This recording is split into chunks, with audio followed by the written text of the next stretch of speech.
सहारा दे मुझे खुदा, सहारा मुझको चाहिए।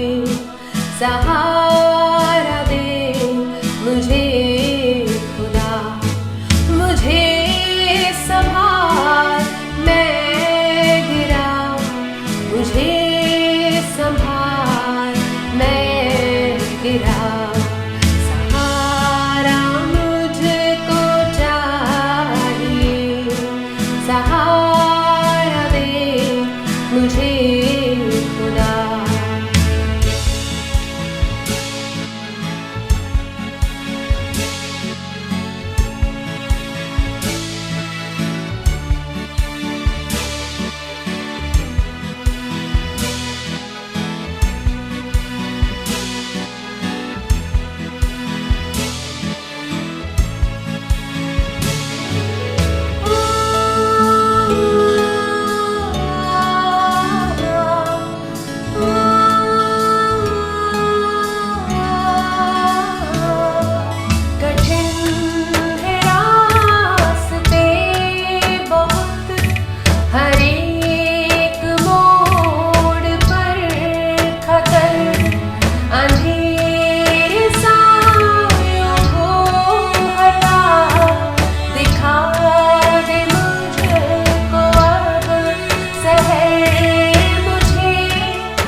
सहारा दे मुझे खुदा, सहारा मुझको चाहिए।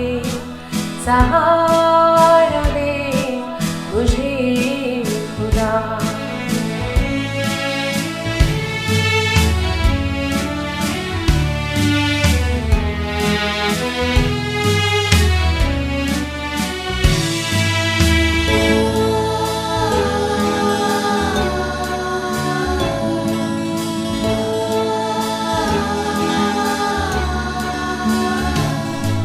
जहाँ के रास्तों पे मैं अकेले चल न पाऊंगा, अगर जो चलना चाहूँगी फिसल के गिर मैं जाऊँगा।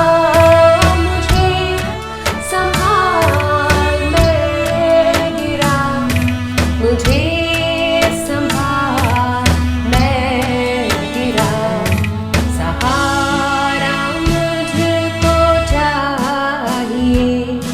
सहारा दे मुझे खुदा, सहारा मुझको चाहिए। सहारा दे मुझे खुदा। हाय दोस्तों, हम आपका तहे दिल से शुक्रिया अदा करना चाहते हैं कि आपने अपना कीमती समय हमारे साथ बिताने का निर्णय किया, और न केवल निर्णय किया, आपने एक निवेश किया है। और मैं भरोसा दिलाना चाहता हूं कि आपका ये जो निवेश है ये आपके लिए फायदेमंद जरूर रहेगा। जैसे बहन ने सुंदर से गीत में गाया है कि कठिन है रास्ते बहुत, हर एक मोड़ पर खतर, और फिर सहारा मुझको चाहिए, सहारा दे मुझे खुदा। जी हाँ दोस्तों, दुनिया में बहुत सारी कठिनताएं हैं, बहुत सारे अनिश्चितताएं हैं। हम देखते हैं स्वास्थ्य की अनिश्चितताएं, हम देख रहे हैं कि कोविड का कैसा कहर मचा हुआ है पूरे दुनिया में। हर दिन इतने लोग ग्रस्त हो रहे हैं, पीड़ित हो रहे हैं, हर दिन इतने सारे लोग मर रहे हैं। दूसरी तरफ हम देखते हैं कि आर्थिक अनिश्चितताएं हैं। हम देख रहे हैं कि पिछले कुछ महीनों में इतने सारे लोगों की नौकरियां चली गई हैं, इतने सारे लोगों के बिजनेस नुकसान में जा रहे हैं, इतने सारे लोग परेशानी में हैं आर्थिक स्थिति की वजह से। हम देखते हैं सामाजिक अनिश्चितताएं हैं। हम देख रहे हैं हर दिन न्यूज़पेपर में हम पढ़ते हैं कि बलात्कार हो रहा है, खून हो रहा है, लोग ठगे जा रहे हैं। हम इतना ही नहीं, देश देश युद्ध के कगार पर खड़े हुए हैं। न केवल हमारा देश पर दुनिया में कई सारे जगह हैं जहां पर लोग युद्ध में जूझ रहे हैं और मर रहे हैं। हम देखते हैं कि मानसिक अनिश्चितताएं हैं। कितने सारे हम देखते हैं कि जवान, काबिल और हमारे चहीते लोग भी वो इस दुनिया में निराशा के वजह से ग्रस्त है और कितने लोगों ने आत्महत्या भी कर ली है।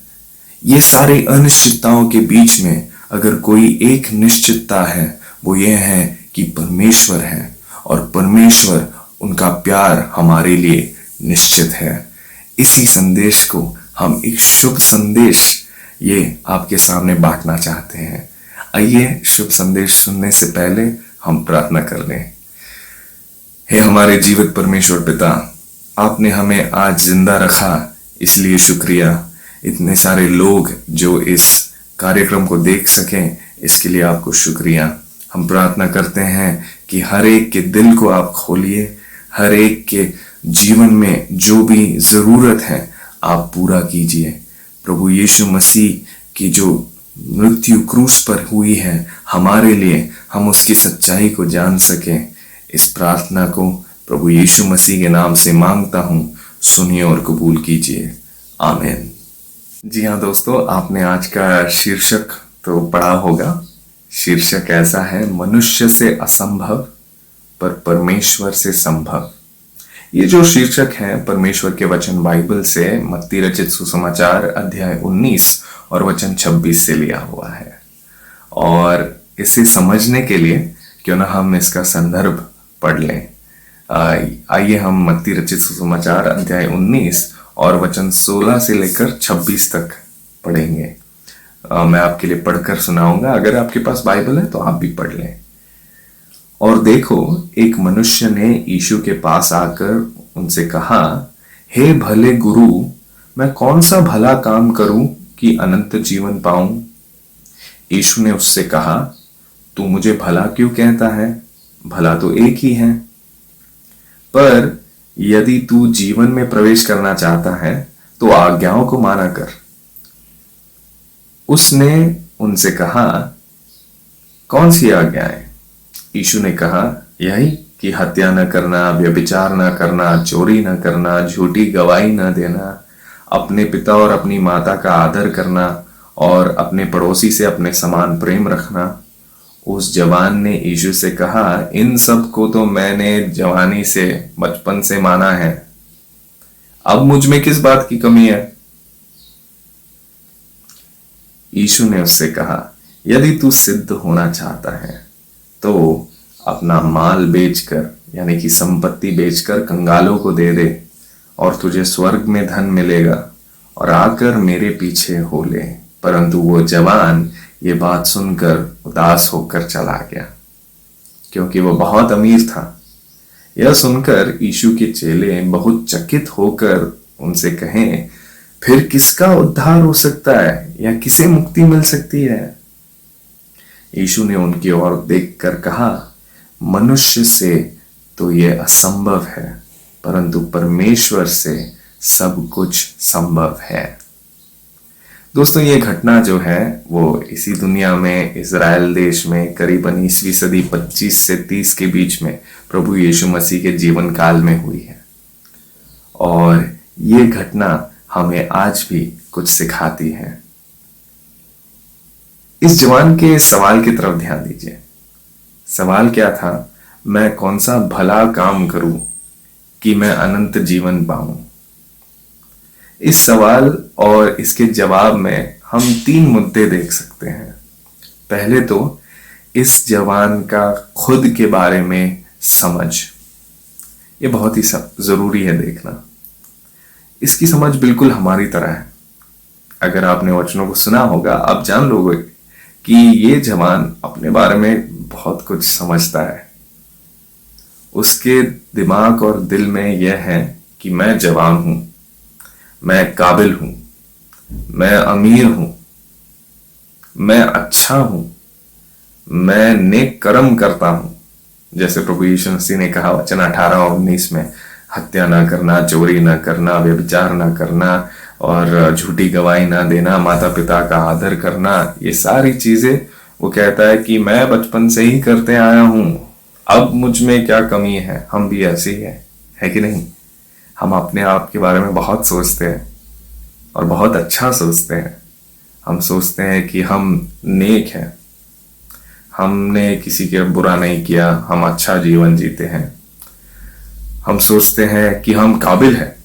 ये कहता है कि मैं कौन से भले कर्म करूं कि मैं अनंत जीवन प्राप्त करूं। हम सोचते हैं हम अनंत जीवन यानी कि मुक्ति प्राप्त करने के काबिल हैं। हम सोचते हैं हम अमीर हैं, भले पैसे हो या ना हो, हम दर्शाते तो हैं कि हम अमीर हैं, बड़े स्टाइल में टशन में घूमते हैं, है कि नहीं। और ये जो बात है कि मुझ में क्या कमी है, ये हम में भी है। प्रभु यीशु मसीह क्या जवाब देते हैं, यदि तू सिद्ध होना चाहता है। देखिए, अच्छे या भले और सिद्ध में फर्क है। और प्रभु यीशु मसीह इसके बाद जो कहते हैं उससे इस व्यक्ति के दिल की तरफ इशारा कर रहे हैं।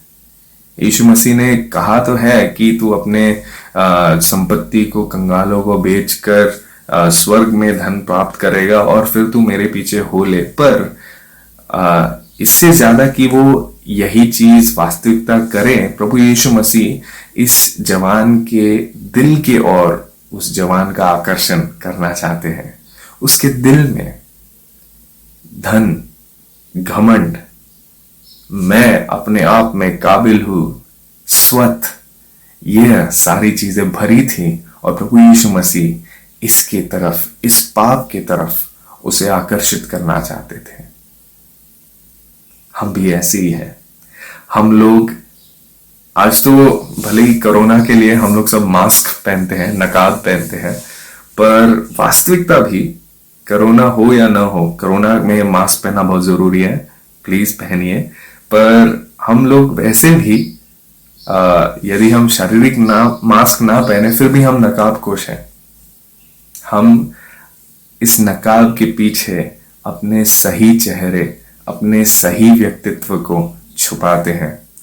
लोग सिर्फ बाहर बहुत अच्छे डिजाइनर नकाब को देखते हैं पर उसके पीछे के व्यक्ति को देख नहीं पाते हैं। और हम सोचते हैं कि हम परमेश्वर को भी ऐसे ही मूर्ख बनाएंगे, पर परमेश्वर नकाब के आर पार होकर हमारे दिल के अंदर झांकते हैं।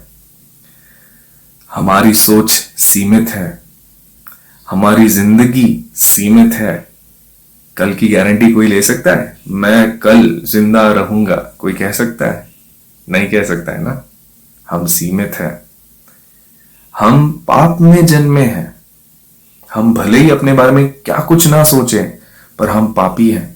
इसका एक छोटा सा सबूत, बचपन में किसी ने मुझे झूठ बोलना नहीं सिखाया, किसी की चीज अपनी होनी चाहिए ऐसे ईर्ष्या रखना नहीं सिखाया, गालियां देना नहीं सिखाया, चोरी करना नहीं सिखाया, किसी लड़की के बारे में या लड़कियों किसी लड़के के बारे में बुरे सोचना, अश्लील सोचना नहीं सिखाया।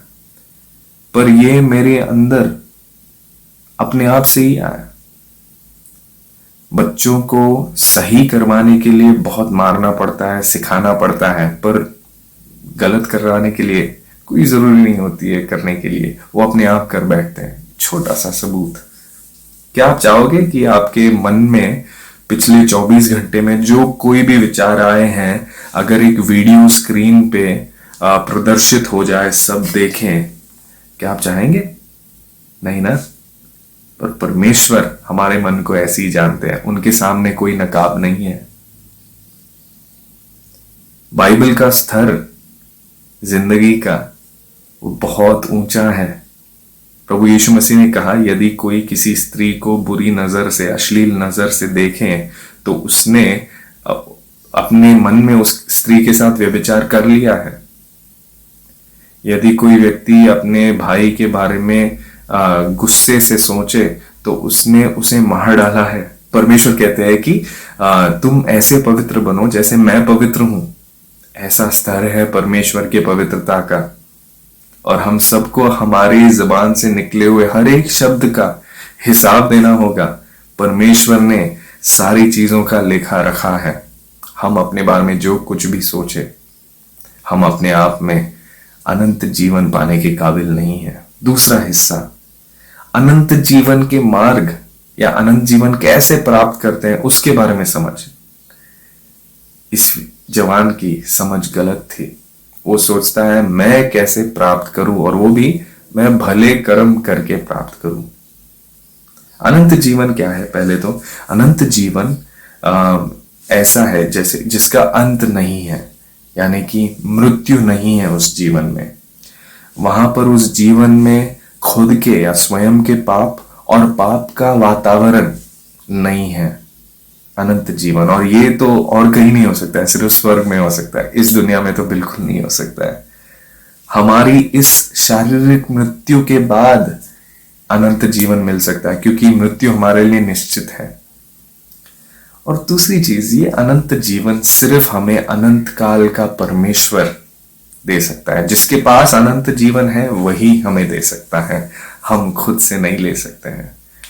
एक और गौर फरमाने वाली बात, अनंत जीवन के विपरीत अनंत मृत्यु भी परमेश्वर ने निश्चित की हुई है। अनंत मृत्यु जो हमारे पापों की सजा है, नरक, परमेश्वर ने पापों की सजा के लिए निश्चित किया है। परमेश्वर पवित्र है, वो पाप को सह नहीं सकते, और पाप की सजा मृत्यु है। हम अपने कर्मों से अनंत जीवन प्राप्त नहीं कर सकते हैं। इस जवान की सोच गलत थी। एक मिसाल मैं हमेशा देता हूं, मैं फिर एक बार दूंगा। आप सड़क पर किसी भिखारी को देखते हो। भिखारी बिल्कुल गंदा है, मैला है, उसके कपड़े मैले, बाल मैले हुए, नहाया नहीं है बहुत दिनों से, और वही भिखारी आपके पास आता है, आपके कार की खुली कांच के पास, और आपको अपने गंदी हथेली पर एक सुंदर सा मलाई बर्फी देना चाहता है। क्या आप लोगे? नहीं लोगे ना? बिल्कुल हमारी दशा परमेश्वर के सामने ऐसे ही है। हमारे भले कर्म, बाइबल कहता है, परमेश्वर के सामने गंदे फटे कपड़ों के समान है। अनंत जीवन प्राप्त करना, मुक्ति प्राप्त करना मनुष्य से असंभव है। तीसरा अंग, इस सवाल में हम देखते हैं कि प्रभु यीशु मसीह के बारे में गलत समझ है। ये मैं क्यों कह रहा हूं? बाइबल कहता है मनुष्य से असंभव पर परमेश्वर से संभव। और इस व्यक्ति ने प्रभु यीशु मसीह को कैसे पुकारा? उसने कहा, हे भले गुरु। मेरे दोस्तों, अगर आपके मन में प्रभु यीशु मसीह के बारे में सिर्फ इतनी सीमित समझ है कि वो भले गुरु है, तो मैं ये प्रार्थना करूंगा परमेश्वर के आत्मा के द्वारा आपकी आंखें खुल जाए, ताकि आप प्रभु यीशु मसीह के बारे में सही समझ रखो। तब ही अनंत जीवन का मार्ग, मुक्ति का द्वार आपके लिए खुल जाएगा। प्रभु यीशु मसीह कौन है? परमेश्वर जिसने मनुष्य रूप धारण किया और इस दुनिया में आए। 2000 साल पहले इसी दुनिया में, इज़राइल में, बेथलेहम नगर में उनका जन्म हुआ। वो कुंवारी के तरफ से, कुंवारी से जन्मे। उनका जन्म पवित्र था। उन्होंने अपना जीवन पवित्रता में बिताया। वो उनकी मृत्यु के समय भी जो उन पर मृत्यु की घोषणा कर रहे थे, पोंतियस पिलातुस, ऐतिहासिक व्यक्ति, उसने कहा कि मैं इसमें कोई दोष नहीं पाता हूं। उनकी मृत्यु भी पाप रहित थी, एकमात्र पाप रहित व्यक्ति। प्रभु यीशु मसीह परमेश्वर होने के नाते और मनुष्य होने के नाते उन्होंने जो कुछ भी मनुष्य अपने जीवन में गुजरता है वो उन्होंने महसूस किया है। ऐसे नहीं कि परमेश्वर कोई दूर बैठे हुए भयानक है और मनुष्य और परमेश्वर के बीच में कोई संपर्क नहीं है। नहीं, प्रभु यीशु मसीह ने हमारा जीवन जीकर दिखाया, पर पाप रहित। और जब वो मरे तो वो इसलिए आए। क्या आपने कभी किसी को ये कहते हुए सुना है, मैं आया हूं ताकि मैं सब लोगों के लिए अपनी जान एक बलिदान के रूप में दे दूं, मैं मरूंगा और तीसरे दिन जी उठूंगा। आप कभी सुनोगे भी नहीं। प्रभु यीशु मसीह ने यह कहा। वो क्रूस पर हर एक मनुष्य के पापों की सजा भुगत लिए। उन्होंने अपने ही शरीर में वो सारी वेदनाएं, वो सारी पीड़ाएं जो हम पर पड़नी थी। हम पाप के वजह से मृत्यु के हकदार थे, पर प्रभु यीशु मसीह ने अपने ऊपर हमारे सारे पाप उठाकर हमारा दंड उन्होंने भुगता। क्यों? क्योंकि सभी पापी है। मैं आपके पापों का दंड नहीं चुका सकता हूं, आप मेरे पापों का दंड चुका नहीं सकते हैं। सिर्फ एकमात्र प्रभु जो पवित्र हैं, उन्होंने हम सभी के पापों को अपने ऊपर ले लिया। इसीलिए मनुष्य के लिए असंभव पर परमेश्वर के लिए संभव। परमेश्वर ने अपने प्यार के सबूत के रूप में प्रभु यीशु मसीह को इस दुनिया में हमारे पापों का दंड अपने ऊपर लेने के लिए भेजा। और प्रभु यीशु मसीह क्रूस पर मरे, वो गाड़े गए, वो तीसरे दिन जी उठे। प्रभु यीशु मसीह ने कहा, और बाइबल में यूहन्ना 14:6 में लिखा है, मार्ग, सच्चाई और जीवन मैं ही हूं। ये जवान व्यक्ति पूछ रहा था, अनंत जीवन मैं कैसे प्राप्त कर सकूं? मार्ग, सच्चाई और जीवन मैं ही हूं, प्रभु यीशु मसीह ने कहा। प्रभु यीशु मसीह ने कहा, पुनरुत्थान यानी कि मृत्यु से जी उठना और जीवन मैं ही हूं। प्रभु यीशु मसीह अपने वायदे के अनुसार मृत्यु से तीसरे दिन जी उठे। वो स्वर्ग में उठा लिए गए और उनका यह भी वायदा है कि मैं बहुत जल्द वापस आ रहा हूं। वो कहते हैं कि ये दुनिया कायम की नहीं दोस्तों, ये दुनिया की शानो शौकत, स्टाइल, पैसा, ये कायम की नहीं। ये सारी चीजें मिटने वाली। एक वायरस ने दुनिया को कैसे कर दिया है, और सोचिए अगर परमेश्वर का न्याय जब इस दुनिया पे पड़ता है तो कैसा होगा। बाइबल कहता है कि सारी चीजें पिघलने वाली है आग में, परमेश्वर के क्रोध के आग में, क्योंकि दुनिया इस पाप में फंसी हुई है और निकलना नहीं चाहती है। आज अनंत जीवन का मार्ग आपके लिए खुला है। आज ये प्यार का प्रस्ताव परमेश्वर आपके सामने रख रहे हैं। प्रभु यीशु मसीह के द्वारा पापों से मुक्ति और अनंत जीवन, जो मनुष्य के लिए असंभव है पर परमेश्वर के लिए संभव है, आज आपके लिए उपलब्ध है। क्या आप स्वीकार करना चाहोगे?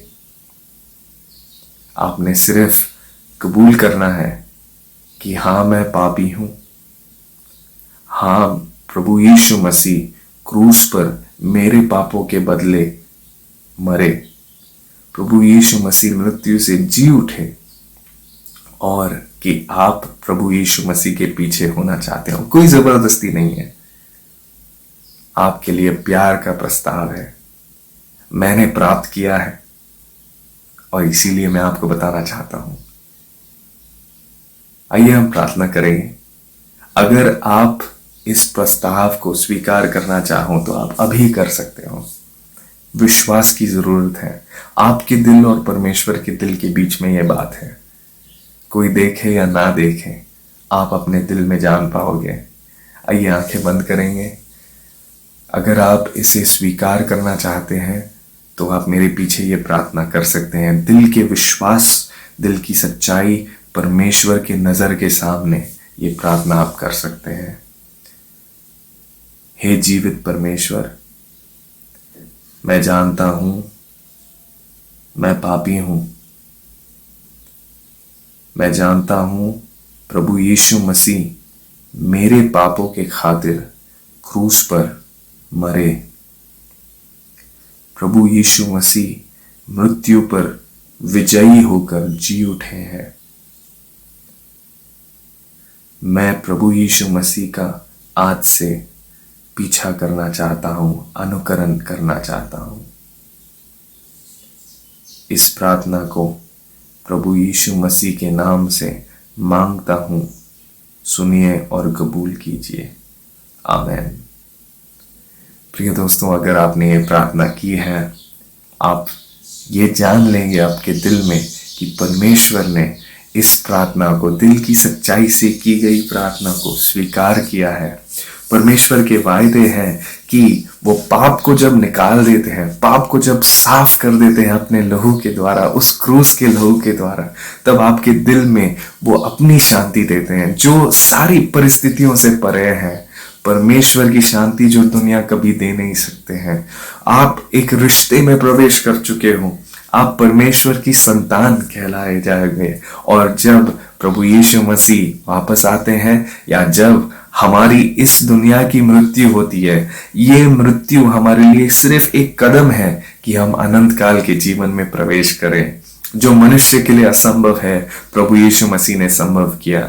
जब प्रभु यीशु मसीह आते हैं, बाइबल का वायदा है जो आज तक सारे वायदे पूरे हुए हैं कि हम प्रभु यीशु मसीह के साथ हमेशा हमेशा के लिए परमेश्वर की उपस्थिति में जीवित रहेंगे, मुक्ति हम प्राप्त करेंगे। ये परमेश्वर का वायदा है, ये आज आपका हुआ है अगर आपने प्रार्थना किया है। तो हम आपसे ये गुजारिश करेंगे कि आपको ये जो कॉन्टैक्ट नंबर आपको इस वीडियो में दिखेगा और इस वीडियो के लिंक में दिखेगा, आप प्लीज़ उस पर संपर्क करें। अगर आपके कोई सवाल है आप हमसे पूछें, हम आपके लिए प्रार्थना करेंगे और आप बाइबल पढ़िए, ये हमारी दिल की चाहत है। परमेश्वर के नाम की स्तुति हो। हम प्रार्थना में इस सभा को समाप्त करेंगे। हे हमारे जीवित परमेश्वर पिता, आपका बहुत बहुत शुक्रिया कि आप हमसे प्यार करते हो, आप हमारे जीवनों में आप रुचि रखते हो, इसलिए आपको शुक्रिया। प्रभु हम प्रार्थना करते हैं कि जिन लोगों ने भी इस संदेश को सुना है, आप उनके दिल में कार्य कीजिए अपनी आत्मा के द्वारा। आपके वचन जो कभी बिना अपने काम किए वापस नहीं लौटते हैं, आप उनके दिलों में अपनी शांति प्रदान कीजिए। प्रभु यीशु मसीह कौन है, अनंत जीवन कैसे प्राप्त करे, ये सारी जानकारी वो अपने दिलों में समझ सके और स्वीकार सके, ऐसी प्रार्थना करते हैं। आगे का सारा जीवन जब तक हम जिंदा है, हम अपने आप को आपके हाथों में सौंपते हुए इस प्रार्थना को प्रभु यीशु मसीह के नाम से मांगते हैं। सुनिए और कबूल कीजिए, आमीन। बहुत बहुत शुक्रिया प्रिय दोस्तों, परमेश्वर आपको आशीषित करे।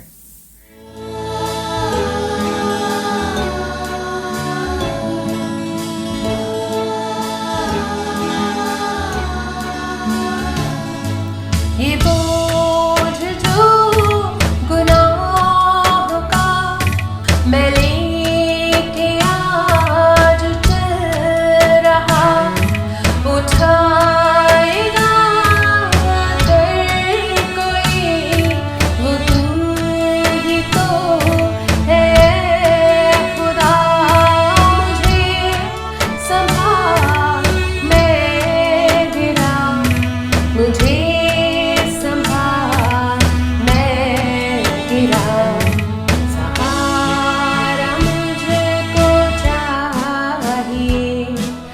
सहारा दे मुझे खुदा, सहारा मुझको चाहिए, सहारा दे मुझे खुदा। मुझे संभाल, मैं गिरा, मुझे संभाल, मैं गिरा,